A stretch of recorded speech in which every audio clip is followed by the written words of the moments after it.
Hi friends, இன்றைக்கி நம்ம செய்ய போகிற ஹெல்த்தி ரெசிபி பார்த்திங்கன்னா ஒரு 4 மில்லட்ஸ் வச்சு 4 விதமான ஒரு டிஃப்ரெண்ட்டான ஒரு 4 ஹெல்த்தி ரெசிபி தாங்க பார்க்க போகிறோம். இதில் ஃபஸ்ட் நம்ம பார்க்க போகிறது வெள்ளைச்சோளம் வச்சு தாங்க. வெள்ளைச்சோளம் வச்சு அரிசிலாம் எதுவும் சேர்க்காமல் ஒரு சூப்பரான ஒரு இட்லி தோசை ரெசிபி பார்க்கலாம். இதுக்கு 4 கப் அளவுக்கு வெள்ளைச்சோளம் எடுத்துக்கிறேங்க.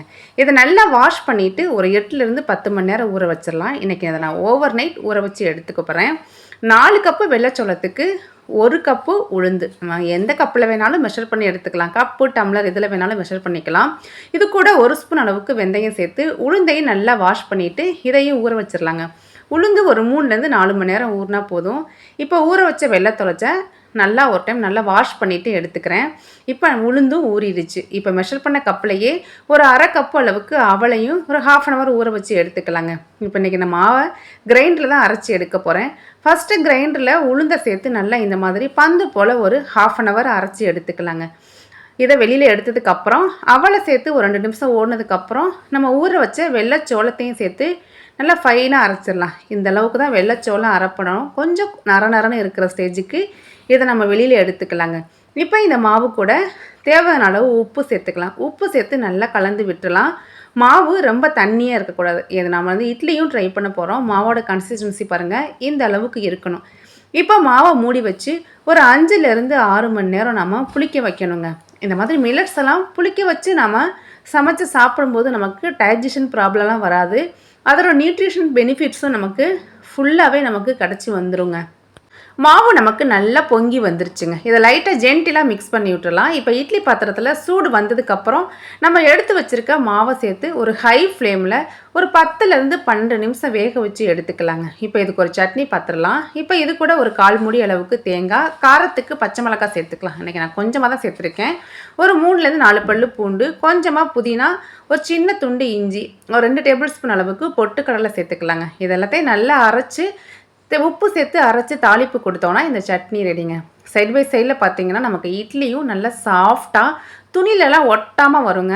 இந்த இட்லி பார்த்திங்கன்னா 6 நாளுமே நமக்கு நல்லா சாஃப்டாக இருக்கும். இப்போ நான் அதை பிச்சு காமிக்கிறேன் பாருங்கள். நம்ம இந்த மாதிரி நல்லா ஊற வச்சு புளிச்சு அரைச்சி ஒரு கரெக்டான ஒரு பக்குவத்தில் மாவை ரெடி பண்ணிட்டோம் அப்படின்னா நமக்கு இட்லிலாம் பர்ஃபெக்டாக வருங்க. இந்த வெள்ளைச்சோளத்துக்கும் நம்ம ரெடி பண்ண சட்னிக்கும் டேஸ்ட்டு சூப்பராக இருக்குங்க. கண்டிப்பாக ட்ரை பண்ணி பாருங்கள். இப்போ இதே மாவு வச்சு நம்ம தோசை கூட ட்ரை பண்ணலாங்க. மாவு ஒரு தோசை மாவு கன்சிஸ்டன்சிக்கு நம்ம கரைச்சி எடுத்துக்கலாம். தோசையெல்லாம் அருமையாக ஊற்ற வருங்க. இதில் டேஸ்ட்டு பார்த்தீங்கன்னா நார்மல் அரிசி தோசையை விட நல்ல டேஸ்ட்டாக இருக்குங்க. கண்டிப்பாக ட்ரை பண்ணி பாருங்கள். வெள்ளைச்சோளத்தில் நார்ச்சத்து ரொம்ப அதிகமாக இருக்குங்க. நம்ம கொஞ்சம் சாப்பிட்டாலே நமக்கு நல்ல ஃபில்லிங்காக இருக்கும். வெயிட் லாஸுக்கு இருக்கவங்களுக்கு கண்டிப்பாக மஸ்ட்டு ட்ரை பண்ண வேண்டிய ஒரு ரெசிபிங்க. ட்ரை பண்ணி பாருங்கள். கிட்ஸுக்கெலாம் கொடுக்குறீங்க அப்படின்னா கீ சேர்த்து நல்ல ஒரு ரோஸ்ட் மாதிரி கூட ட்ரை பண்ணாங்க. கண்டிப்பாக லைக் பண்ணி சாப்பிடுவாங்க. இதுக்கு ஒரு சட்னி, சாம்பார் கூட வச்சு சர்வ் பண்ணும்போது இந்த தோசை சாப்பிட்றதுக்கு அவ்வளோ டேஸ்ட்டாக இருக்குங்க. நார்ச்சத்து அதிகமாக இருக்க ஒரு மில்லட்ஸ் எது பார்த்தீங்கன்னா வெள்ளைச்சோளங்க. கண்டிப்பாக ட்ரை பண்ணி பார்த்துட்டு உங்கள் கமெண்ட்ஸை ஷேர் பண்ணுங்கள். அடுத்து நம்ம பார்க்க போகிறது ஒரு ஹெல்த்தியான ஒரு லட்டு தாங்க. இரும்பு சத்து அதிகம் நிறைஞ்ச ராகி உளுந்து வச்சு தான் இந்த லட்டு செய்ய போகிறோம். ஃபஸ்ட்டு 1 கப் அளவுக்கு ராகி எடுத்துக்கலாம். ராகியை இந்த மாதிரி ஒரு பேனுக்கு மாற்றி நல்லா வறுத்துடலாங்க. இது நல்லா வாசனை வரும். வறுக்கும்போது மீடியம் ஃப்ளேமில் வச்சு இந்த அளவுக்கு வறுத்து ஒரு பிளேட்டுக்கு மாற்றி ஆற வச்சிடலாம். ரொம்ப கறியை வறுத்துடக்கூடாது. மீடியம் ஃப்ளேமில் வச்சு வறுத்து எடுத்துக்கலாம். இப்போ அதே கப்பிலையே 1 கப் அளவுக்கு தோல் உளுந்து எடுத்துக்கிறேன். ஒரு 2 டேபிள் ஸ்பூன் அளவுக்கு வெள்ளை உளுந்து சேர்த்துக்கிறேன். அப்போ தான் நமக்கு உளுந்து வறுப்படுறது நமக்கு ஈஸியாக தெரியும்.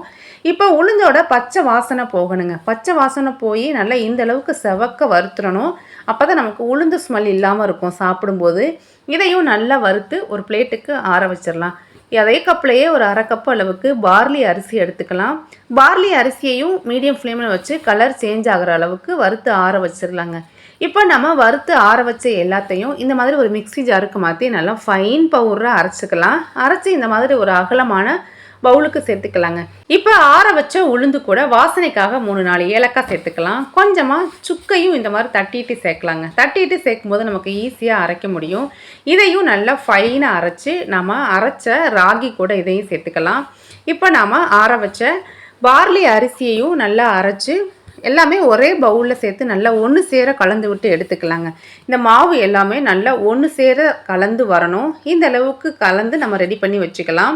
இப்போ மெஷர் பண்ண கப்லையே 1 கப் அளவுக்கு வெல்லம், 2 கப் அளவுக்கு தண்ணி சேர்த்துக்கலாங்க. ஒரு கப்பு வெல்லத்துக்கு 2 கப்பு தண்ணி கரெக்டாக இருக்கும். இதையும் நல்லா கரைச்சி ரெடியாக வச்சுக்கலாம்.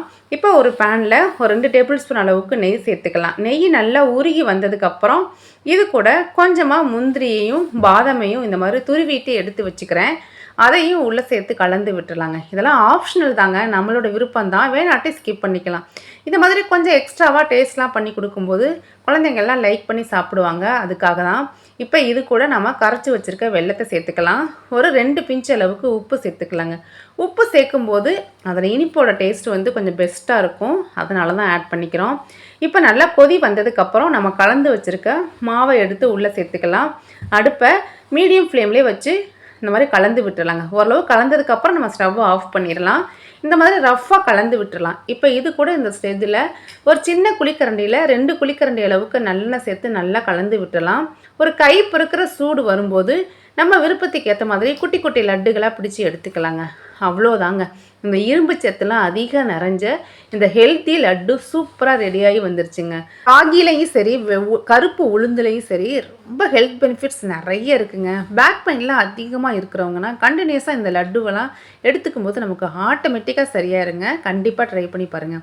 நம்ம அடுத்து பார்க்க போகிற ரெசிபி பார்த்திங்கன்னா சீமத்தின அரிசி வச்சு தாங்க. தினை மாதிரியே தான் இருக்கும். இது கலர் கொஞ்சம் டிஃப்ரெண்ட்டாக இருக்கும். இந்த அரிசி வச்சு ஒரு தோசை பணியார ரெசிபி தான் நம்ம பார்க்க போகிறோம். இந்த ரெசிபி செய்கிறதுக்கு நான் 3 கப் அளவுக்கு சீமத்தின அரிசி எடுத்துக்கிறேங்க. அதே கப்லையே 1 கப் அளவுக்கு பாசி பருப்பு எடுத்துக்கலாம். இந்த அரிசியையும் பருப்பையும் நல்லா வாஷ் பண்ணி எடுத்துட்டு இது தண்ணி ஊற்றி ஒரு 4லேருந்து 5 மணி நேரம் ஊற வச்சிடலாங்க. 4 to 5 ஹவர்ஸ்லேயே நமக்கு நல்லா ஊறி வந்துடும். இப்போ இதை ஒரு மிக்சி ஜாருக்கு மாற்றி நல்லா ஃபைனாக அரைச்சி இந்த மாதிரி ஒரு பவுலுக்கு ட்ரான்ஸ்ஃபர் பண்ணிக்கலாம். இன்றைக்கி நான் இதை ஒரு 3லேருந்து ஒரு 4 பேட்சாக கொஞ்சம் கொஞ்சமாக பிரித்து அரைச்சி எடுத்துக்கிறேங்க. அதிகமாக தண்ணி சேர்த்துற வேணாம். நம்ம தேவைப்பட்டால் கூட பின்னாடி ஆட் பண்ணிக்கலாம். இப்போ இந்த மாவுக்கு தேவையான அளவு உப்பு சேர்த்து மாவை நல்லா கலந்து விட்டு இதை மூடி வச்சு ஒரு 5லேருந்து 6 மணி நேரம் புளிக்க வச்சிடலாங்க. ஒரு 5 to 6 ஹவர்ஸில் இதை நல்லா பொங்கி வந்துடும். அவ்வளோதாங்க நம்மளோட சீமத்தின பாசி பருப்பு சேர்த்த இந்த ஹெல்த்தி பேட்டர் ரெடிங்க. இதிலேருந்து நம்ம விருப்பத்துக்கு ஏற்ற மாதிரி இட்லி தோசை எது வேணாலும் ட்ரை பண்ணலாங்க. இட்லி செய்கிறீங்க அப்படின்னா கொஞ்சம் மாவை நமக்கு கொஞ்சம் திக்காகவே ரெடி பண்ணி வச்சுக்கலாம். நான் உளுந்தெல்லாம் சேர்க்கணுங்கிறது இல்லைங்க. இந்த பாசி பருப்பு சேர்த்தாலே நமக்கு நல்ல தோசையெல்லாம் அருமையாக ஊற்ற வரும். நல்ல நெய் நல்லெண்ணெய் எது வேணாலும் சேர்த்து இந்த மாதிரி நம்ம தோசையாக ஊற்றி எடுத்துக்கலாம். தோசை நல்லா சாப்பிட்றதுக்கு நல்லா சாஃப்டாக நல்லா டேஸ்ட்டாக இருக்குங்க. இந்த சீமத்தின அரிசி செய்கிறதுக்கு நம்ம மாவை மிக்சிலேயே அரைச்சி ஈஸியாகவே ரெடி பண்ணலாங்க. ரொம்ப கஷ்டம்லாம் கிடையாது. இது நல்ல ஹெல்த் பெனிஃபிட்ஸ் ரொம்ப அதிகம் இருக்குங்க. தினை மாதிரியே தான் இதுவும். ஒரு காரசாரமான ஒரு தக்காளி தேங்காய் சட்னி வச்சு சர்வ் பண்ணும்போது இந்த தோசை சாப்பிட்றதுக்கு அவ்வளோ டேஸ்ட்டாக இருக்குங்க. கண்டிப்பாக ட்ரை பண்ணி பாருங்கள். நான் மில்லட்ஸ் வச்சு ஏதாவது ட்ரை பண்ணணும்னு நினைக்கிறவங்க இந்த மாதிரி சிம்பிளான ரெசிபியெல்லாம் ட்ரை பண்ணி பார்த்துட்டு கமெண்ட் பண்ணுங்கள். இதே மாவு வச்சு நம்ம பணியாரம் கூட ட்ரை பண்ணலாங்க. பேனில் கொஞ்சமாக எண்ணெய் விட்டு கடுகு உளுந்தெல்லாம் பொரிஞ்சதுக்கப்புறம் வெங்காயம் தாளித்து விட்டுறலாம். இப்போ இது கூட 1 கட்டு அளவுக்கு வெந்தயக்கீரை எடுத்துக்கிறேங்க. வெந்தயக்கீரைவே இந்த மாதிரி நல்லா க்ளீன் பண்ணிவிட்டு பொடி பொடியாக கட் பண்ணிவிட்டு இந்த வெங்காயத்தை கூடவே சேர்த்து நல்லா கலந்து விட்டுறலாம். இது 2 நிமிஷத்துலேயே நல்லா வதங்கி வந்துடும். பாருங்கள், இந்த அளவுக்கு வதங்கி வந்துடும். இப்போ இது கூட கொஞ்சமாக தேங்காய் துருவல் சேர்த்துக்கலாம். இப்போ நம்ம அரைச்ச மாவுலேருந்தே கொஞ்சமாக எடுத்து இந்த கீரையும் சேர்த்து ஒரு பணியார மாவு கன்சிஸ்டன்சிக்கு நம்ம கலந்து எடுத்துக்கலாம். அவ்வளோதாங்க, இந்த பேட்டர் ரெடி. இப்போ மாவை நம்ம பணியார கல்லில் சேர்த்துக்கலாம். நல்லா மூடி வச்சு ஒரு 2 சைடும் திருப்பி விட்டு வேக வச்சு எடுத்தோன்னா இந்த சீமத்தின அரிசியில் செஞ்ச பணியாரம் ரெடிங்க. இதே நம்ம ஊத்தாப்பா மாதிரி கூட ட்ரை பண்ணலாங்க. இந்த மாதிரி குட்டி குட்டி ஊத்தாப்பமாக ஊற்றிட்டு நம்ம ரெடி பண்ணி வச்சுருக்க கீரையும் சேர்த்து வேக வச்சு எடுத்தோன்னா இந்த ஹெல்த்தி ரெசிபிஸ்லாம் ரெடிங்க. நம்மளோட விருப்பம் தாங்க. நம்ம குழந்தைங்களுக்கு எப்படிலாம் கொடுத்தா சாப்பிடுவாங்களோ அந்த மாதிரி நம்ம ட்ரை பண்ணி கொடுக்கலாம். இப்போ அடுத்து நம்ம பார்க்க போகிற ரெசிபி வெள்ளைச்சோளத்து கூட ராகி சேர்த்து ஒரு சாஃப்டான ஒரு இட்லி ஒரு கிறிஸ்பியான ஒரு தோசை ரெசிபி தாங்க பார்க்க போகிறோம். இந்த ரெசிபி செய்கிறதுக்கு நான் 4 கப்பு அளவுக்கு வெள்ளைச்சோளம் எடுத்துக்கிறேங்க. எல்லாமே ஒரே கப்புலையே மெஷர் பண்ணி எடுத்துக்கலாம். மெஷர் பண்ண கப்புலையே 1 கப்பு அளவுக்கு கருப்பு கவுனி அரிசி எடுத்துக்கலாங்க. இதை நல்லா வாஷ் பண்ணிவிட்டு ஓவர் நைட் இதை நம்ம ஊற வச்சு எடுத்துக்கலாம். இந்த மாதிரி வெள்ளைச்சோளம் கருப்பு கவுனியில் நம்ம ஓவர் நைட் ஊற வச்சா தான் அரைக்க முடியும். இப்போ மெஷர் பண்ண கப்புலையே ஒரு 1.25 கப்பு அளவுக்கு உளுந்து எடுத்துக்கலாம். மொத்தமாக நம்ம கருப்பு கவுனி வெள்ளைச்சோளம் சேர்த்து 5 கப்பு எடுத்திருக்கோம். 5 கப்புக்கு 1.25 கப்பு உளுந்து 1 ஸ்பூன் அளவுக்கு வெந்தயம் சேர்த்து உளுந்தையும் நல்லா வாஷ் பண்ணிவிட்டு ஊற வச்சிடலாங்க. உளுந்து ஒரு 5லேருந்து 6 மணி நேரம் ஊறினா போதும். வெள்ளைச்சோளம் உளுந்து எல்லாமே நல்லா இந்த அளவுக்கு ஊறி வந்ததுக்கப்புறம் இப்போ இதை நம்ம கிரைண்டரில் தான் அரைச்சி எடுக்க போகிறோம். ஃபஸ்ட்டு உளுந்தை சேர்த்து நல்லா ஒரு 1/2 அன் ஹவருக்கு நல்லா அரைச்சி நல்லா பந்து மாதிரி அரைச்சி எடுத்துக்கலாங்க. ரொம்ப அதிகமாக ஸ்டார்டிங்லேயே தண்ணி சேர்த்துடாதீங்க. தண்ணியை தெளித்து நல்லா அரைச்சி இதை வெளியில் எடுத்துக்கலாம். இப்போ இது கூடயே நாம் உளுந்தை எடுத்ததுக்கப்புறம் நாம் வெள்ளைச்சோளத்தை சேர்த்து நல்லா இந்தளவுக்கு அரைச்சி எடுத்துக்கலாங்க. பாருங்கள், மாவு இந்தளவுக்கு தான் அரைப்பட்டு வரும். இப்போ இது கூட தேவையான அளவு உப்பு சேர்த்துக்கலாம். நம்ம கொஞ்சம் கொஞ்சமாக தண்ணி சேர்த்து இதை ஒரு இட்லி மாவு பேட்டர் கன்சிஸ்டன்சிக்கு நாம் கரைச்சி எடுத்துக்கலாங்க. நல்லா கலந்து இதை ஒரு 5லேருந்து ஒரு 6 மணி நேரத்துக்கு புளிக்க வச்சு எடுத்துக்கலாம். நல்லா புளிக்க வச்சு நமக்கு செய்யும்போது இட்லி தோசையெல்லாம் நல்லா பர்ஃபெக்டாக வருங்க. பாருங்கள், இதில் புளிச்சதுக்கப்புறம் இந்த மாதிரி லைட்டாக ஜென்டிலாக கலந்து விட்டுலாம். இப்போ இட்லி பாத்திரத்தில் ஸ்டீம் வந்ததுக்கப்புறம் நம்ம எடுத்து வச்சுருக்க மாவை சேர்த்து ஒரு ஹை ஃப்ளேமில் ஒரு 10லேருந்து 12 நிமிஷம் வேக வச்சு எடுத்தோன்னா இந்த சாஃப்டான ஹெல்த்தி இட்லி ரெடிங்க. நமக்கு 2 கருப்பு கவுனியையும் வெள்ளைச்சோளத்தையும் நல்லா சேர்ந்து ஒரு சூப்பரான காம்பினேஷனில் இந்த இட்லி ரெடியாகி வந்திருக்குங்க. இப்போ இதுக்கு பார்த்திங்கன்னா ஒரு நான்வெஜ் கோம்போலாம் சூப்பராக இருக்குங்க. கண்டிப்பாக ட்ரை பண்ணி பார்க்க வேண்டிய ஒரு முக்கியமான ஒரு ரெசிபிங்க இந்த வெள்ளைச்சோளம் கருப்பு கவுனி. இதே மாவு வச்சு நம்ம தோசை கூட ரெடி பண்ணலாங்க. கருப்பு கவுனியெல்லாம் எப்போவுமே கஞ்சி மாதிரி மட்டுமே ட்ரை பண்ணாமல் கொஞ்சம் இந்த மாதிரி எல்லோரும் சாப்பிட்ற மாதிரி ஒரு இட்லி தோசை ரெசிபியெலாம் நம்ம ஈஸியாக ட்ரை பண்ணலாங்க.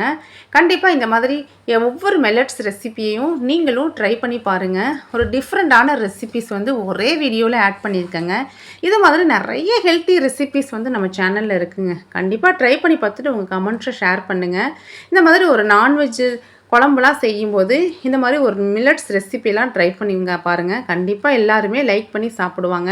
நம்ம இந்த ஒரு மாவு வச்சே இட்லி தோசை பணியாரம் எல்லாமே ரெடி பண்ணலாங்க. நம்ம இதில் கருப்பு கவுனிலாம் சேர்த்துருக்கிறதுனால இந்த பணியாரம் பார்த்திங்கன்னா நல்லா வெளியில் நல்லா கிறிஸ்பியாக உள்ளே நல்லா சாஃப்டாக இருக்குங்க. கண்டிப்பாக ட்ரை பண்ணி பார்த்துட்டு உங்கள் கமெண்ட்ஸை மறக்காமல் ஷேர் பண்ணுங்கள். இது மாதிரி ஹெல்த்தி ரெசிபிஸுக்கு ஷீலா எர்னஸ்டோட ஹெல்த்தி குக்கிங் சேனலை மறக்காமல் சப்ஸ்கிரைப் பண்ணி சப்போர்ட் பண்ணுங்கள் ஃப்ரெண்ட்ஸ். Thanks for watching.